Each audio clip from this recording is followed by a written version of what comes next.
Acuérdense que en la unión recibimos la unción. Y miren, Dios provee. Aquí me llegó hasta un dulcecito, no sé de quién era, pero me lo dejaron.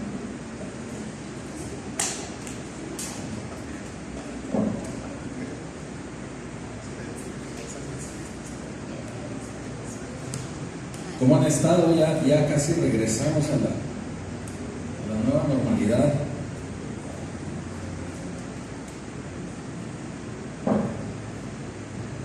Ya casi terminamos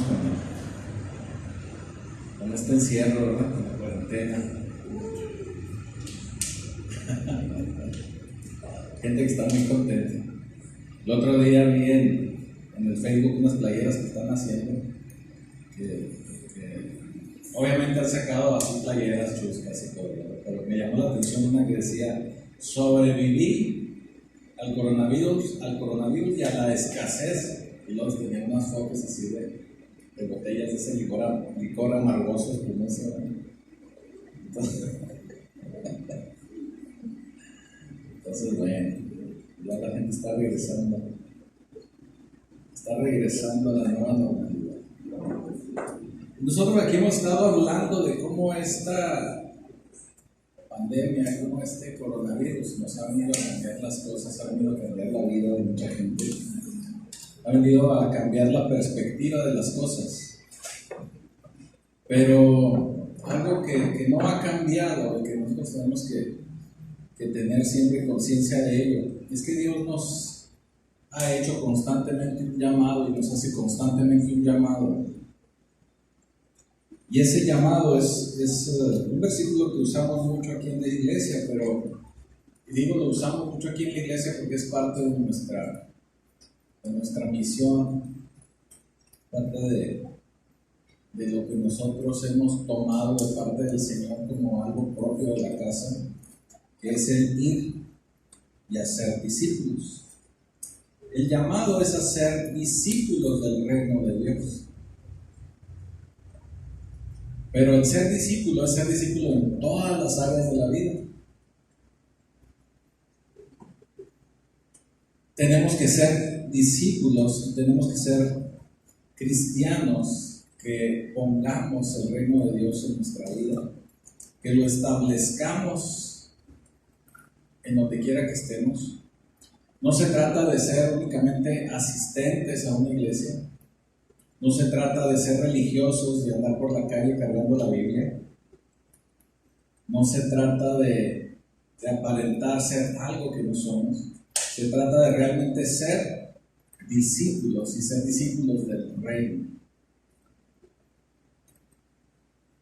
No fuimos llamados a ser santos o a ser cristianos de medio tiempo, sino a ser santos y cristianos de tiempo completo. Es algo que nos llama el Señor. ¿A qué me refiero con esto? Que constantemente tenemos que vivir el reino de Dios. Tenemos que establecer esos estatutos. Y no únicamente el domingo, o no únicamente cuando me acuerdo, o unos minutitos antes de comer, porque oro por los alimentos. Yo espero que oren por los alimentos. A lo mejor y a veces ni eso. Y nada más en ese ratito nos acordamos, ¿no? Guardamos ciertas formas, guardamos ciertas situaciones, pero solo en ciertas cosas muy específicas. Y no mantenemos ese nivel y no mantenemos esa relación que debemos mantener con Dios. Entonces, el día de hoy pues vamos a hablar un poquito de eso, cómo ser discípulos del reino, de cómo establecer un discipulado. Pero antes quería hacerles esta reflexión. También, yo sé que muchos de ustedes son aficionados a los equipos deportivos. Sé que hay mucho futbolero por ahí. Sé que algunos le van ahí al Santos. Espero que no haya nadie que le vaya a la América, ¿no? Pero siempre que hay un evento deportivo, empecé yo hablando de fútbol. En el fútbol, como algo básico, son dos equipos y cada equipo trae su playera. Unas playeras son amarillas, así un tanto feas, otras son verdes con blanco, otras son a rayas rojas, ¿verdad? Azules con una cruz, no porque sean cristianos, porque es por el cruz azul. Pero vaya, cada equipo trae su color, ¿verdad? Y hasta se pelean, ¿verdad? De pronto hacen sus cosas ahí, porque alguien le va a uno de los dos grupos. Las pasiones se dividen, siempre le va a uno un color y otro le va a otro color. Pero algo que a veces no nos damos cuenta, que sí lo sabemos, pero no nos damos cuenta, es que hay un tercer equipo ahí en la cancha. Y ese tercer equipo es un equipo que no está vestido ni de azul, ni de amarillo, ni de otro color. De repente han cambiado ahí de colores, pero el color tradicional es el negro. Andan de negro. Son los árbitros, exactamente. Cada equipo maneja sus jugadas. Cada equipo entrena para hacer mejor sus jugadas. En el fútbol soccer no hay mucha estrategia, ¿verdad? De hecho, hay gente que dice, no tiene chiste, nada más decir patear el balón y hasta que caiga el gol, ¿verdad? Que sí hay jugadas, sí hay ciertas estrategias. A lo mejor no tan estructuradas como en un fútbol americano, donde sí, inclusive cada equipo tiene sus libros de jugadas, sus reglas de juego, sus jugadas, y a la hora de entrenar, pues las van entrenando, las van practicando. Cuando el quarterback les dice un número, saben qué jugada es, que ya se la saben de memoria, ya la tienen estructurada. Vaya, en esos casos ellos se mueven de acuerdo a lo que les dice el libro de jugadas. Pero los árbitros, en este caso el fútbol americano, pues traen rayas. En el caso del fútbol americano, los árbitros, ellos también llevan un libro. Ellos también se manejan de acuerdo a un libro de reglas. Y el propósito de ellos no es hacerse a un lado, o sea, para un equipo, o hacerse para el otro, sino el propósito de que ellos estén ahí establecidos es que se cumplan las reglas del libro que ellos traen. Ese es el objetivo del árbitro. Y no deben de cargarse ni para un lado ni para otro, sino establecer las reglas de su libro. Eso es lo que hace el árbitro. Siempre hay gente que a lo mejor se va a cargar para un lado o para el otro, pero el papel del árbitro, de la persona que está ahí pitando el juego, es establecer las reglas del juego. No hay más.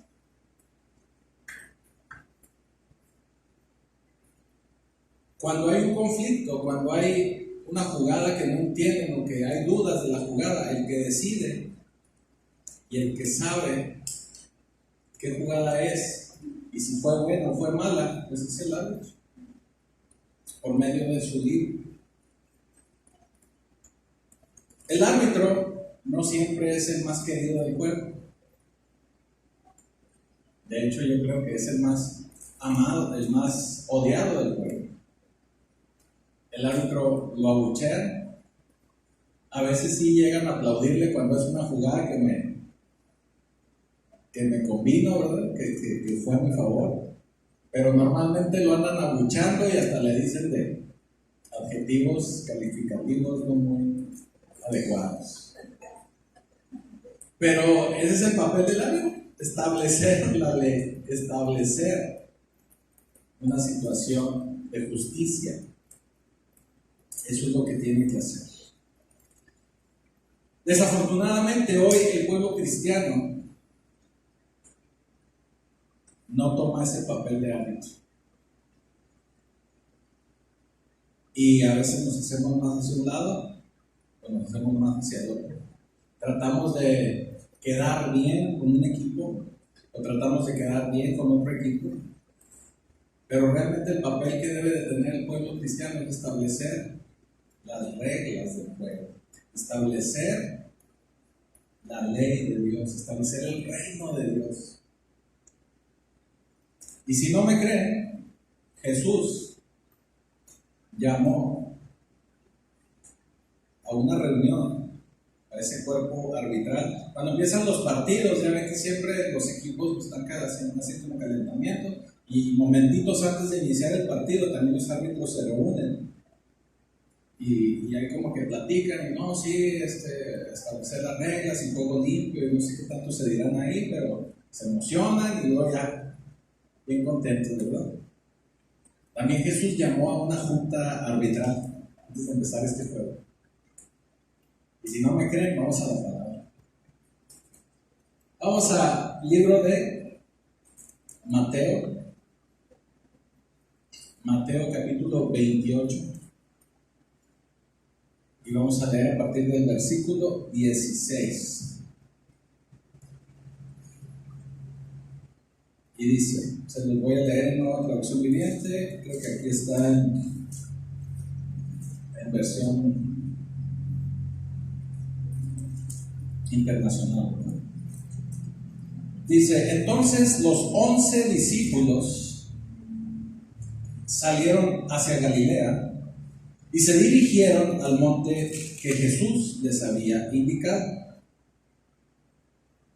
Cuando vieron a Jesús, lo adoraron, pero algunos de ellos dudaban. Jesús se acercó y dijo a sus discípulos, se me ha dado toda autoridad en el cielo y en la tierra. Por lo tanto, vayan y hagan discípulos de todas las naciones, bautizándolos en el nombre del Padre y del Hijo y del Espíritu Santo. Enseñen a los nuevos discípulos a obedecer todos los mandatos que les he dado. Y tengan por seguro esto, que estoy con ustedes siempre hasta el fin de los tiempos. Amén. Así que Jesús estableció las leyes arbitrales. Y nosotros tenemos que entender que tenemos un compromiso de hacer cumplir esas leyes. Jesús estableció un mandato. Tenemos que entender que tenemos que cumplir con ese mandato. Un problema que hay actualmente en el pueblo de Dios es que no entendemos a veces este mandato. Y es un poco de lo que vamos a hablar hoy. Así que vamos a ponernos en las manos del Señor. Bendito Padre Celestial, te damos gracias, Señor, por esta tu palabra. Sabemos que es una palabra que nos va a guiar, que nos va a dar un entendimiento diferente de lo que es ser un discípulo de tu reino. Te damos gracias, Señor, porque sabemos que tu Espíritu Santo es quien va a impactar, porque sabemos que tu Espíritu Santo es quien va a bendecir vidas y vamos a alcanzar más gente en el poderoso nombre de Cristo Jesús. Amén y amén. Entonces es verdaderamente difícil a veces ver mucho pueblo cristiano que no entiende esta parte de hacer discípulos. Y no solo el pueblo, sino también algunos líderes e inclusive también algunas iglesias no entienden el mandato que se dio. Es un mandato muy específico. Si nosotros pertenecemos a otro reino, si pertenecemos a otro tipo de persona, a otro tipo de gente, que no somos de este mundo, dice la Escritura, nosotros tenemos que vivir bajo las reglas y bajo los preceptos de ese reino en el que sí vivimos, del cual sí somos ciudadanos. Ese reino que tiene sus propias leyes, ese reino que se debe de obedecer, porque esas leyes fueron dictadas por la autoridad del reino, en este caso Dios. Entonces tenemos que formar parte de ese equipo arbitral y establecer las reglas del juego. No debemos hacernos ni para el lado de un equipo ni para el otro lado de otro equipo, menos si son amarillos o si son de la laguna digo, porque sé que por ahí no está viendo gente de esos equipos, sino que tenemos que ser el cuerpo arbitral, que establezcamos las leyes, que establezcamos cómo se debe de jugar este partido.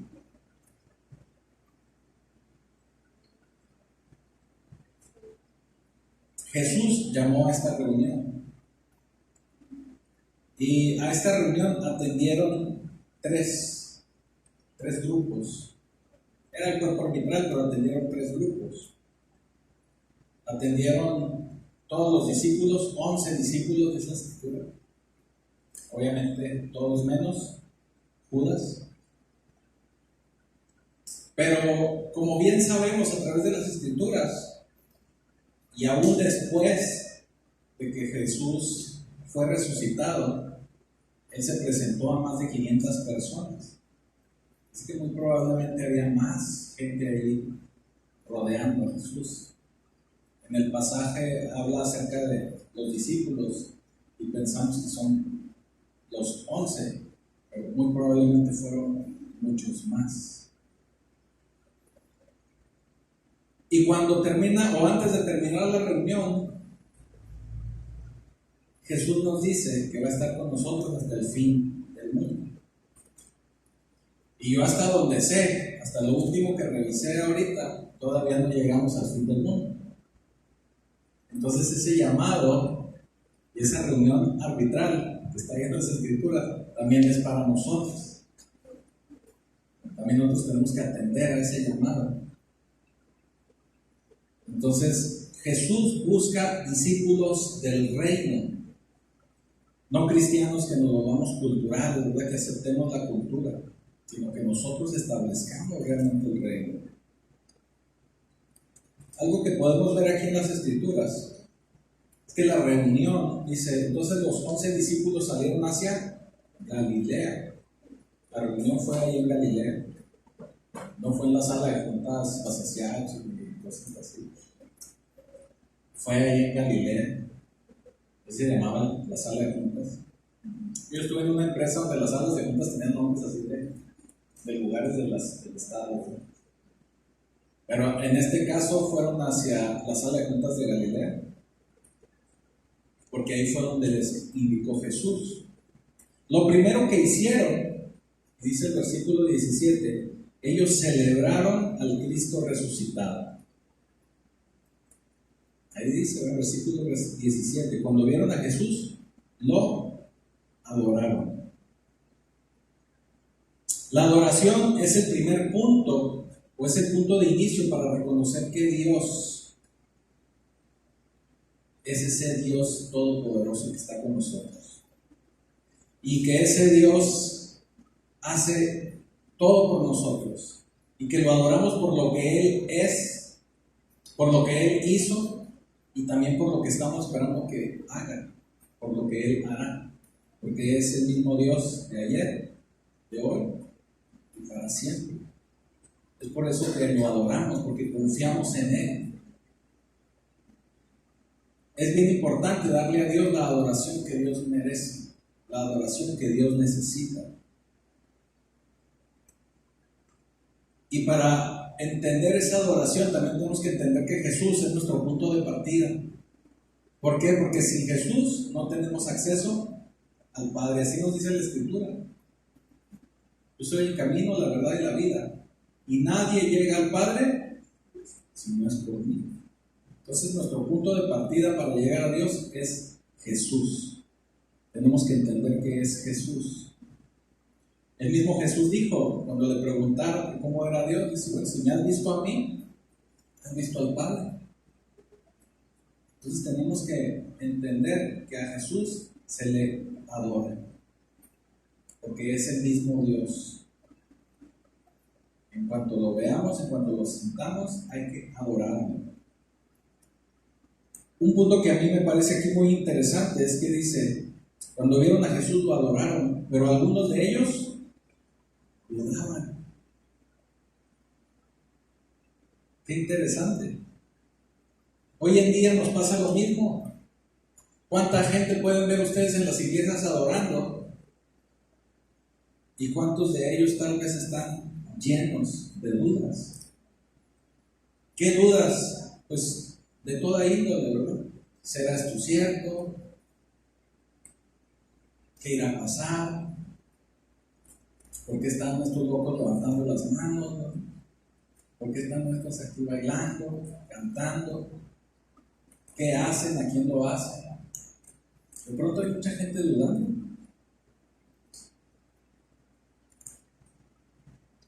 Nos llenamos de duda. No sé si a ustedes les ha pasado. Cuando nosotros iniciamos nuestro camino en Cristo, yo recuerdo en lo personal, una de las cosas con las que yo batallé, por decirlo así, fue precisamente la adoración. O sea, yo entendía de Dios, sabía de Dios, quería conocer más de Dios, pero la adoración como que me frenaba. Como que decía, bueno, y si levanto las manos, así, ¿verdad? ¿Qué van a pensar de mí, verdad? Toda la vida así muy fifí. Entonces, ¿cómo me van a ver como Bill Chai ahí adorando? Entonces, batallé yo con esa situación. Batallé con esa situación de adorar como debe de ser. Pero cuando realmente entiende uno el sacrificio de Cristo, créanme que la adoración fluye de manera natural. Porque es en agradecimiento, es en adoración al Rey de Reyes, Señor de Señores. Pero, vuelvo a recalcar, aún así hay mucha gente que duda. Mucha gente que no ha entendido el poder de Dios y duda. Ahora, yo me quiero imaginar a los discípulos ahí en esa junta, en la sala de juntas de Galilea. Porque Jesús ahí les hace una declaración así de bomba, ¿verdad? Y yo me puedo imaginar que les voló la cabeza. Porque les dice Jesús, les declara, ¿verdad? Y les dice, se me ha dado toda autoridad en el cielo y en la tierra. Es así como cuando llega el nuevo gerente a la planta, ¿verdad? Soy el nuevo gerente, se me ha dado toda la autoridad aquí de Asia mayor hacia menor y punto circunvecivo. Imagínense a mucha gente, caramba, carambolas. Toda autoridad en el cielo y en la tierra. Traducción: estoy a cargo de todo lo de arriba, estoy a cargo de todo lo de acá abajo. En otras palabras, estoy a cargo de todo. Estoy a cargo de todo. En el griego, la palabra autoridad se dice exousia, o no sé si lleva algún tipo de acentuación, pero es exousia, como se dice en griego, autoridad.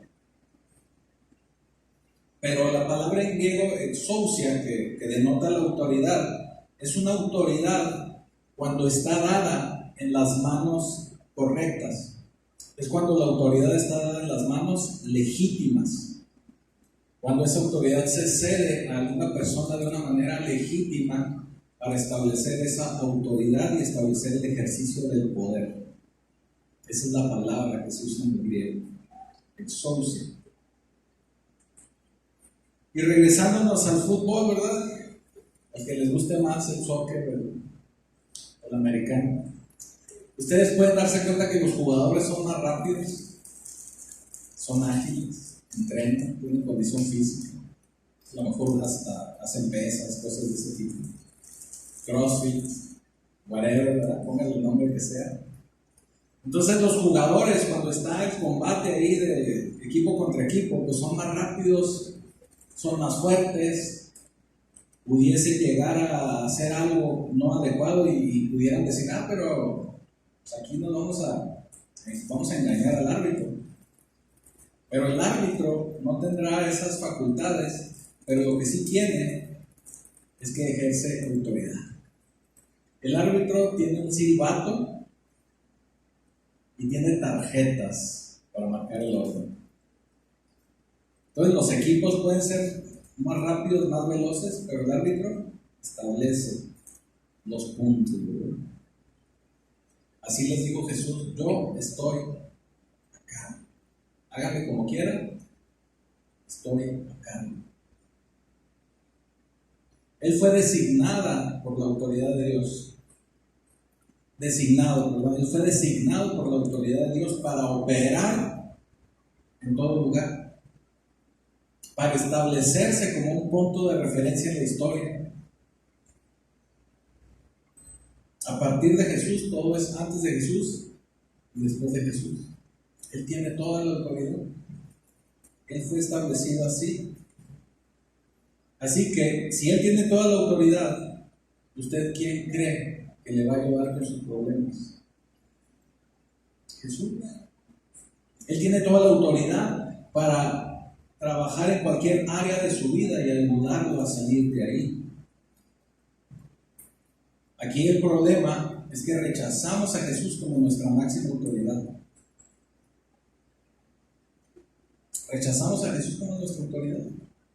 Y sí, simpatizamos con las reglas, nos gusta venir a adorar, brinco, patada, los campos del faraón, pero cuando salimos de aquí, tomamos parte en uno de los dos equipos. ¿Sí o no? Digo, a lo mejor nomás yo lo había visto, ¿verdad? Tomamos parte de uno de los dos equipos, nos cambiamos las camisetas, nos mimetizamos, ¿verdad? Ya luego la gente no se da cuenta. Ya les había yo platicado que en alguna ocasión, en un trabajo que estuve, trabajé muy estrechamente con un hombre, un ingeniero, y yo creo que hicimos un proyecto juntos como por más de 2 años. Y hasta que yo salí de la empresa me di cuenta que él era cristiano.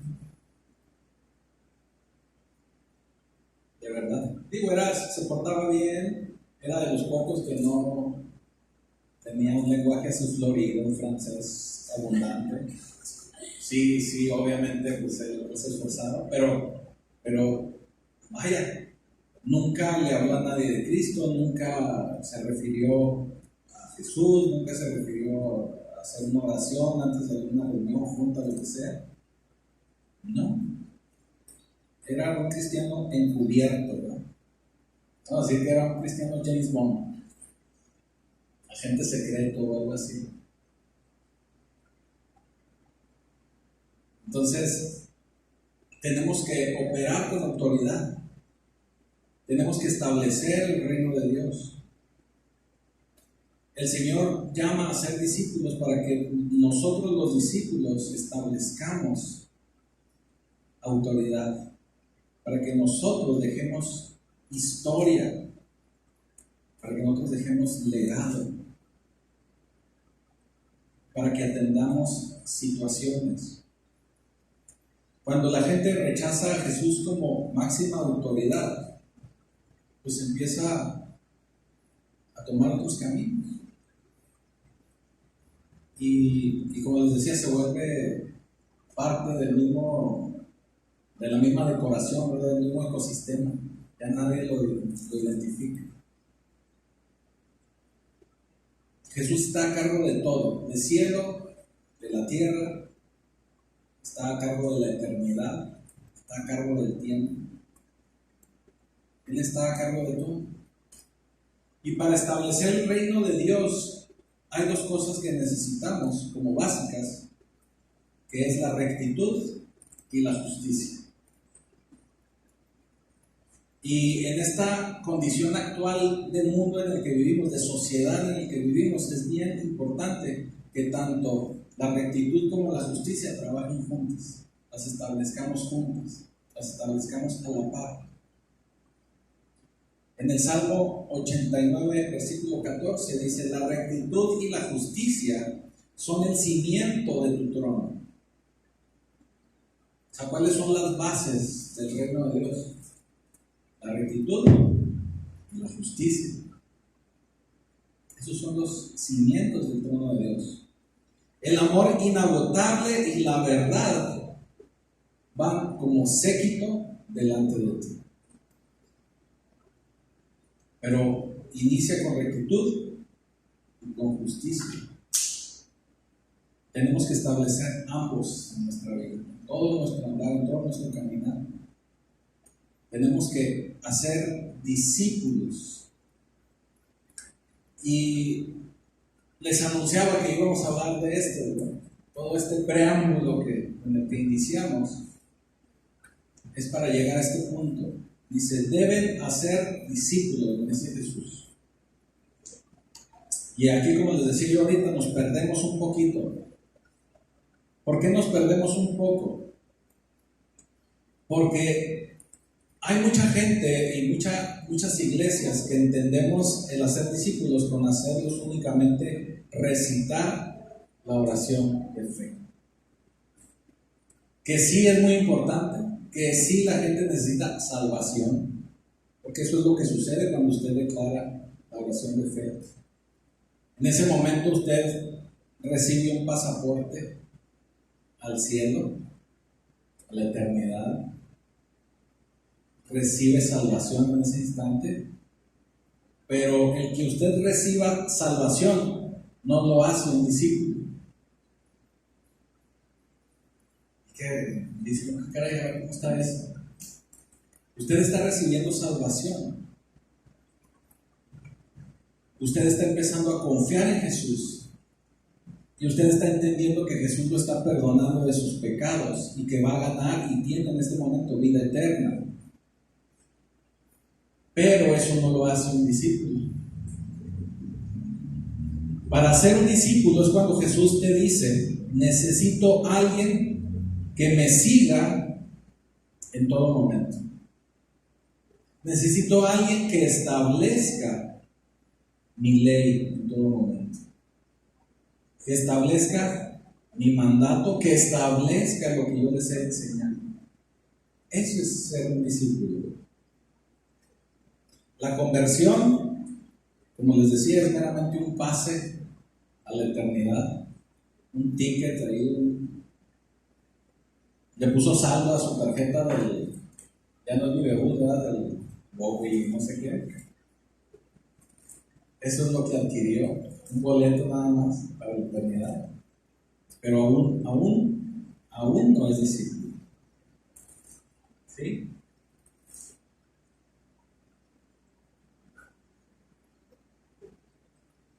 El discípulo tiene que ser un seguidor.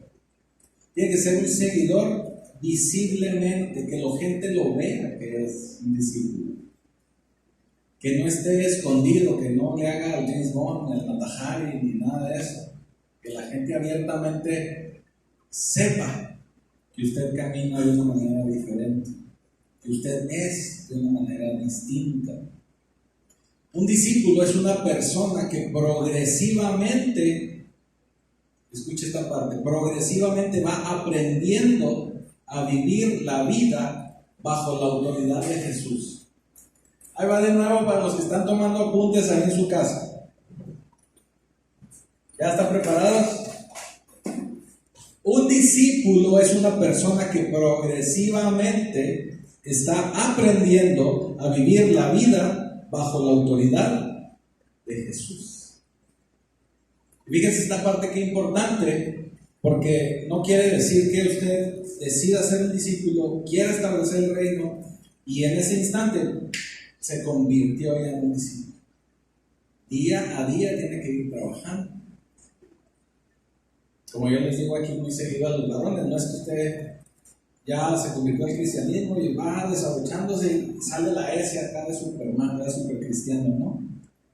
Usted tiene que poco a poco, progresivamente, ir aprendiendo a vivir la vida bajo esa autoridad. El concepto de discípulos o discipulado lo aprendemos también desde el concepto o del pensamiento griego. Yo creo que la mayoría de ustedes que ya hicieron secundaria, primaria tal vez, no sé, no recuerdo en qué nivel se ve esto, pero se enseña que la cultura griega estaba tan bien cimentada, tenía un fundamento intelectual tan bien establecido, donde se estructuraban escuelas, y esas escuelas tenían sus discípulos, y esos discípulos aprendían no solamente las teorías, sino las maneras y las formas de pensar del maestro.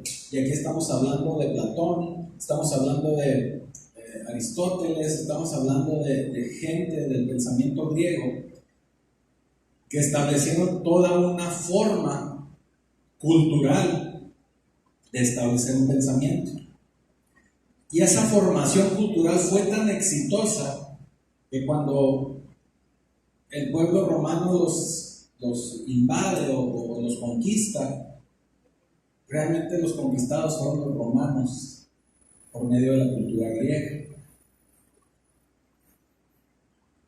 Ya lo veía yo en la escuela,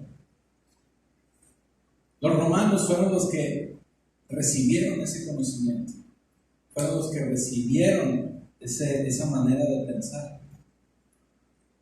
El pensamiento griego se mantuvo firme a pesar de la conquista romana, porque permeó la cultura, permeó en el pensamiento romano, permeó en la cultura romana. ¿Sí? Estaba tan bien establecido ese pensamiento que realmente los griegos fueron los que permearon y conquistaron Roma desde el punto de vista cultural e intelectual. ¿Qué tenemos que hacer nosotros como pueblo de Dios? Tenemos que fortalecernos en ese pensamiento, tenemos que fortalecernos en esas reglas, en esa ley de Dios tan fuertemente que permeemos, que podamos permear en la cultura actual, en la vida de la gente, que tengamos un pensamiento de reino. Obviamente tenemos que transformarnos primero nosotros y tenemos que tener un pensamiento de reino. Tenemos que tener una vida de reino, porque no es solamente pensar, sino vivirlo. Y obviamente todo lo que hagamos, operarlo de acuerdo al reino. Tenemos que pensar, tenemos que vivir y tenemos que operar de acuerdo al reino de Dios. Una persona del reino es una persona que refleja los valores del cielo en todas las decisiones que toma en la tierra. Ahí va de nuevo para los que apuntan. Un discípulo del reino, vamos a decirlo así, un discípulo del reino es una persona que refleja los valores del cielo en sus decisiones en la tierra. Es una persona firme en lo que quiere ser y en lo que cree. No es alguien que anda probando aquí, probando allá, como cuando hay buffet, ¿verdad? Ay, me sirvo un poquito de aquí, me sirvo un poquito de acá. Y siguiendo con el ejemplo de buffet, cuando abro las escrituras, pues nada más me como esta parte que sí me gusta y esta otra como que no me sabe tan agradable, entonces esa no me la como. Así somos también a veces, somos cristianos de buffet. Escogemos lo que queremos, lo que nos conviene, lo que nos hace sentir exitosos, campeones, hijos del reino, y tú todo lo puedes en Dios que te fortalece, te mereces todo. Ya se saben ustedes ese tipo de mensajes. Pero la parte que no nos gusta, habrá quien sí le gusten los vegetales, a mí no me hacen muy feliz, pero la parte de los vegetales no nos la comemos. No nos comemos las verduras, o lo que no nos gusta, ¿verdad? Simplemente. Un verdadero discípulo del reino toma la palabra por completo, como viene, y así la ejecuta, así la vive.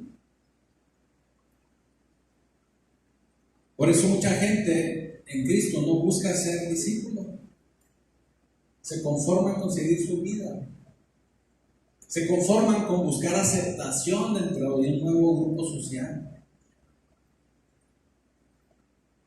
El otro día platicaba con unos hermanos y veíamos que eso pasa comúnmente.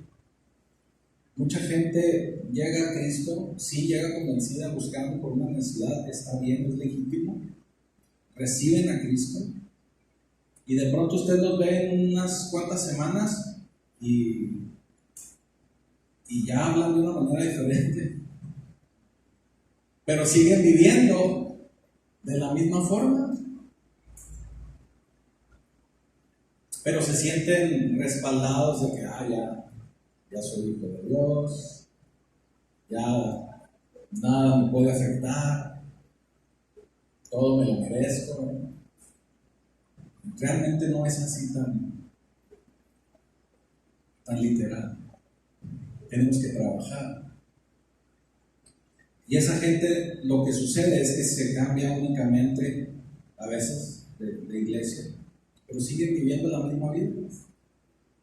No hay una transformación, no hay un querer cambiar, no hay un discipulado, no hay una transformación en su vida, no hay frutos en su vida,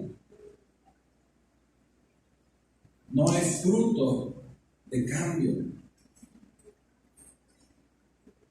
Ese es un problema, porque luego nos gana el querer ser aceptados, nos gana el que mis amigos me sigan hablando, que mi familia me siga aceptando, nos cuesta. Y en lugar de establecer las leyes de Dios, pues nos volvemos más flexibles, ¿no? Porque buscamos esa aceptación. Pero entonces, ¿por qué Jesús nos pide hacer discípulos? Una buena pregunta, ¿verdad? ¿Por qué Jesús nos pide entonces hacer discípulos? Porque solamente siendo discípulos vamos a recibir autoridad de parte de Jesús.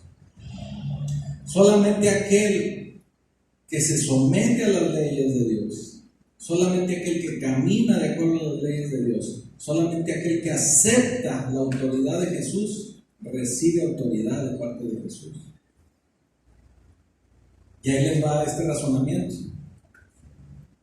Usted acaba de recibir a Cristo hoy en la mañana.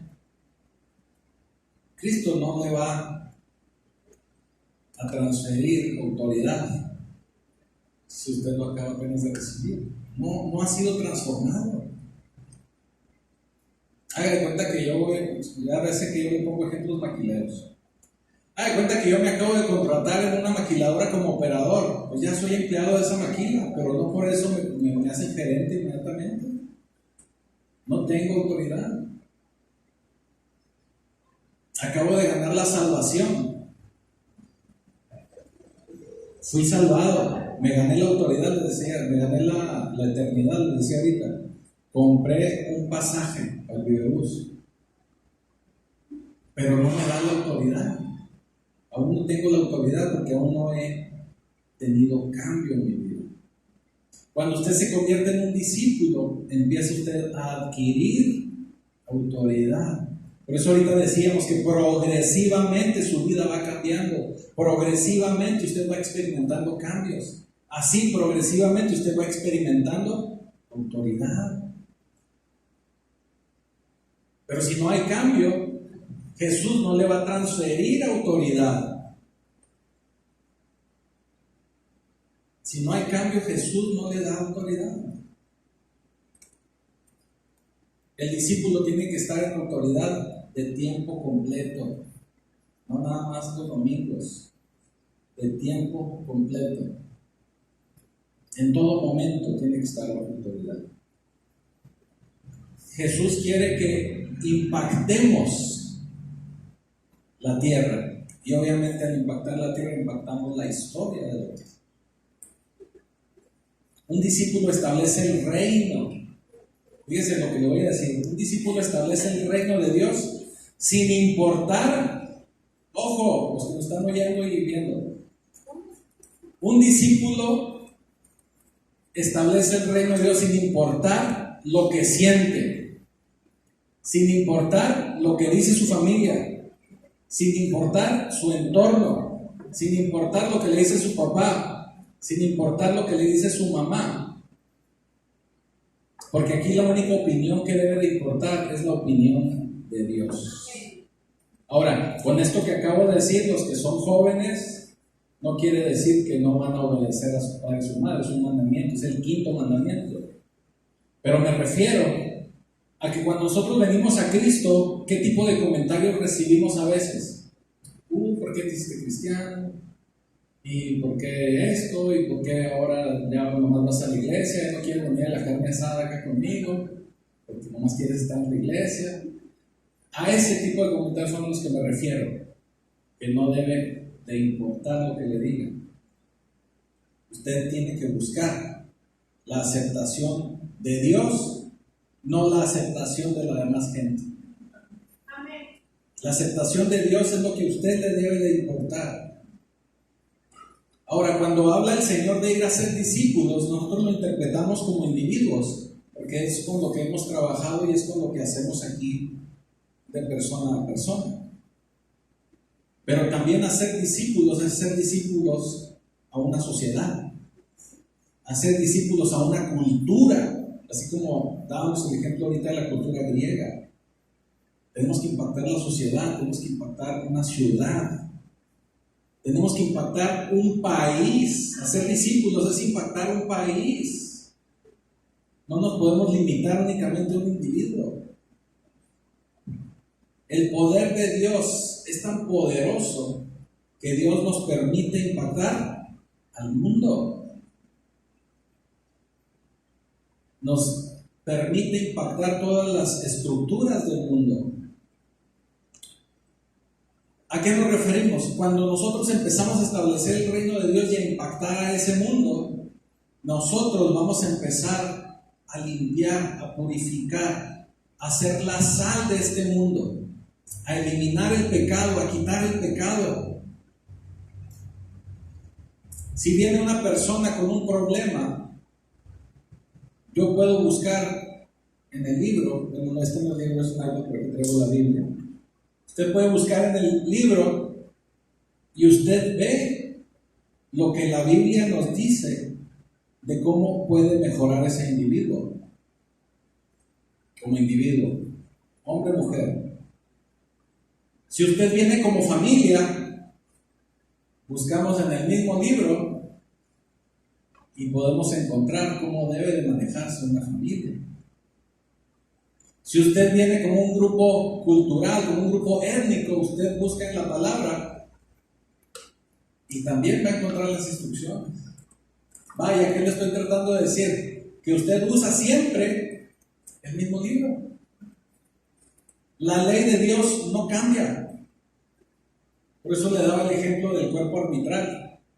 Sea la jugada que sea, o sea la situación que sea dentro del partido, de un equipo o del otro, el árbitro se guía por el libro. No importa la situación, no importa la jugada. El libro. Porque es la palabra, porque es la ley. Y aquí la tenemos, está establecida de esa manera. Tenemos que ayudar a quitar ese pecado del mundo. El libro no cambia. Obviamente les decía, tenemos que ser discípulos para que el Señor nos dé autoridad. Pero también tenemos que aprender a tener una relación íntima con Dios. Que Dios nos conozca. Que Dios sepa quiénes somos. Que Dios sepa que estamos con Él, que le buscamos. Y de esa manera Él nos va a ceder esa autoridad. Porque no es quién es usted, o no importa quién es usted, sino quién está con usted. Un ejemplo, a lo mejor si hay un evento reservado para gente importante, vamos a decir para el gobernador, pero yo soy amigo del gobernador y voy con él. Y voy al mismo evento que él me invita al evento, voy con él. ¿Me van a dejar pasar con él? Porque no importa el de la puerta, no le importa quién sea yo, pero, pues viene con el gobernador, pásale. En cambio, si llego yo solo, ábrame. No, pues escuchaba, no estás en la lista, no sé ni quién eres. No me van a dejar pasar.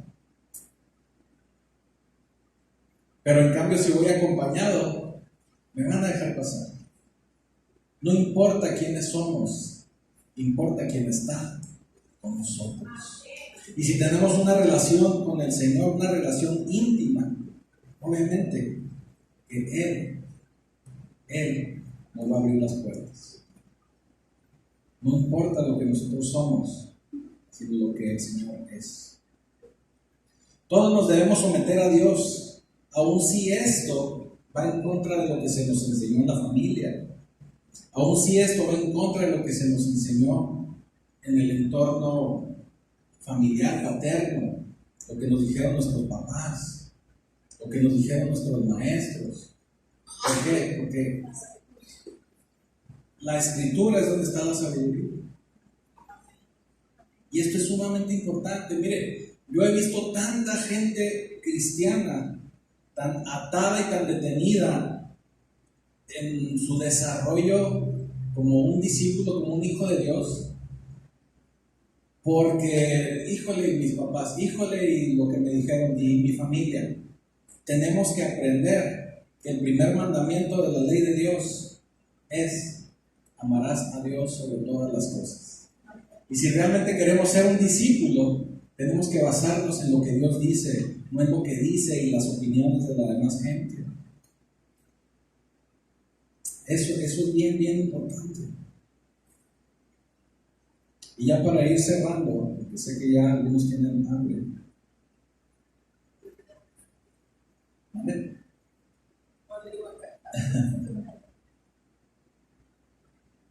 Dice el Señor en este pasaje que leímos, y lo dice de un modo imperativo, lo dice como orden.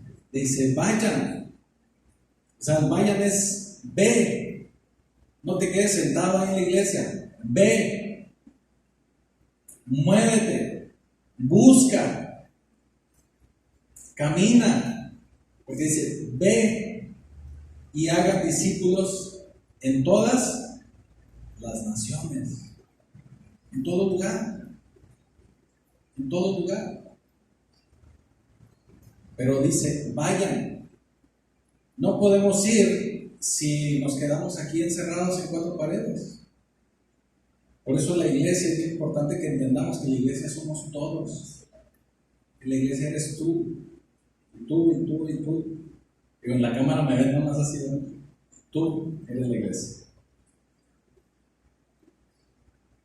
Y el Señor dice: vayan. Es imperativo, es ir, es moverse. ¿Qué quiere decir? No te quedes. Representa. Sé mi representante. Eso es parte de lo que quiere decir. Ve. Y hagan discípulos en todas las naciones. Luego dice: bautizándolos en el nombre del Padre y del Hijo y del Espíritu Santo. Luego vamos a hablar un poquito más profundo de lo que es el bautismo. Pero el bautizarlos es hacerles entender que a partir de ese momento ellos tienen el compromiso de tener un cambio. Tienen el compromiso de mostrar frutos dignos de arrepentimiento. Que tienen el compromiso de ser diferentes. Que tienen el compromiso de convertirse en discípulos. Y fíjense, ahí dice, ya para ir cerrando, versículo 20: enseñen a los nuevos discípulos a obedecer todos los mandatos. ¿Cómo le va a usted a enseñar a alguien a obedecer los mandatos si usted es un rebelde? Usted es un hijo de Dios, usted es un discípulo, no una agencia turística. ¿Por qué le digo una agencia turística? Usted va a una agencia turística y le pueden platicar de todos esos lugares maravillosos que dice: yo quiero ir. Pero el que está sentado en el escritorio vendiéndole su paquete vacacional nunca en la vida ha ido a ese lugar. ni lo conoce, ni conocemos Wuhan, ni nada de eso. No lo conocemos. Pero si usted es un verdadero discípulo, si usted obedece, si usted ha tenido una transformación en su vida, usted les va a decir a lo que van, a dónde van, cómo van a obedecer y de qué manera su vida va a cambiar. Por eso le digo a ustedes, discípulo, no una agencia turística.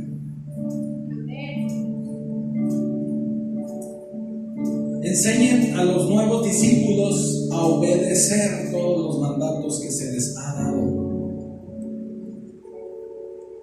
Aquí voy a hacer una pequeña pausa. En una de las enseñanzas que tuvimos esta semana en la Escuela de Ministerio, algo platicamos brevemente acerca de esto y hablábamos un poquito sobre el tema del bautismo y lo importante que era bautizarnos. Pero también surgió la duda de quién tenía la autoridad de bautizar. El mandato es dado a todos, si ustedes lo ven aquí, es dado a todos. Pero todos, ¿quiénes? Todos los discípulos. Todos los discípulos. Si alguien va a bautizar, si alguien va a enseñar, tiene que ser un discípulo probado, con frutos de arrepentimiento, con frutos en su vida. Esa es la única limitante.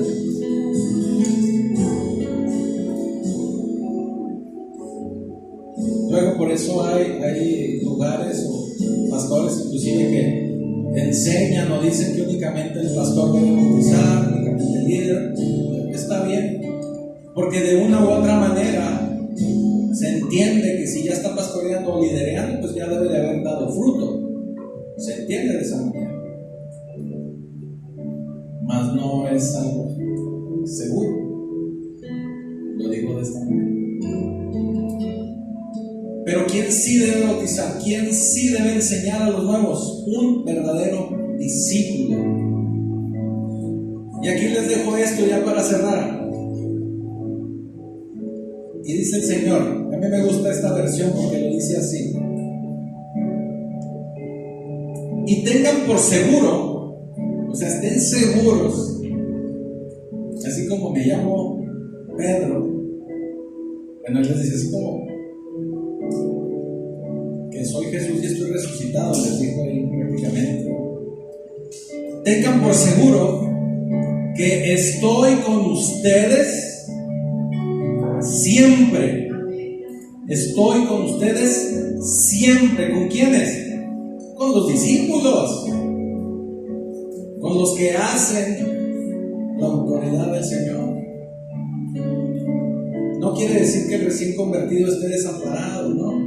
Pero él tiene que esforzarse, como dijimos en el concepto, progresivamente en establecer al Señor en su vida.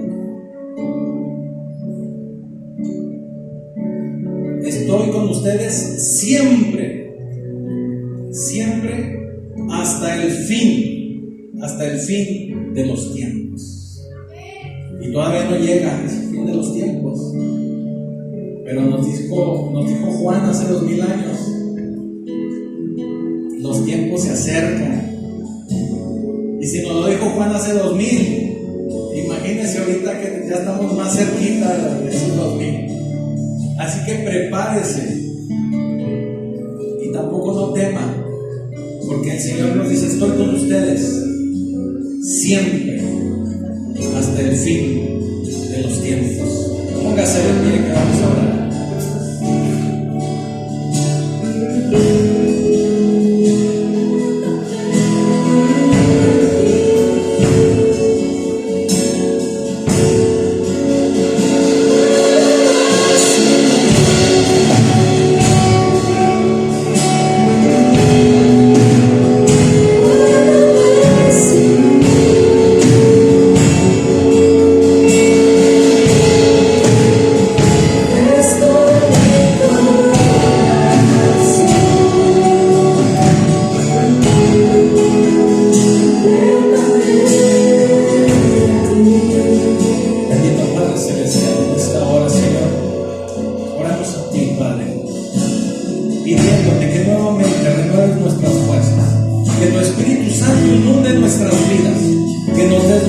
fortaleza, nos des la fe y la decisión de seguir caminando como discípulos tuyos. Permite, Padre, que podamos tener el entendimiento de lo que es ser un discípulo y de lo que es establecer tu ley en esta tierra, en este mundo.